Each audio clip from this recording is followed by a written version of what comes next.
আমাদের 4 লেনের প্রয়োজন নেই, 4 লেনের কোনো প্রয়োজন নেই, কিন্তু এই মরণ থেকে, মৃত্যু ঝুঁকি থেকে আমাদেরকে বাঁচান।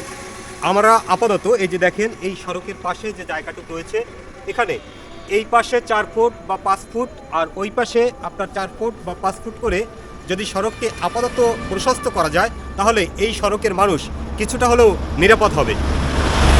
আমাদের পদ্মা সেতু এই অঞ্চলের মানুষের জন্য আশীর্বাদ না হয়ে অভিশাপ হয়ে দাঁড়িয়েছে। কারণ পদ্মা সেতু এই অঞ্চলের মানুষের আশীর্বাদ হতো যদি এই সড়কটি প্রশস্ত হতো, কিন্তু এই সড়ক প্রশস্ত না হওয়ার কারণে পদ্মা সেতু এখন মানুষের জন্য অভিশাপ হয়ে দাঁড়িয়েছে, বিশেষ করে বরিশাল অঞ্চলের মানুষের জন্য। এই সড়কে প্রতিদিন দিনে রাতে 24 ঘন্টায় অজস্র প্রাণ ঝরে যাচ্ছে।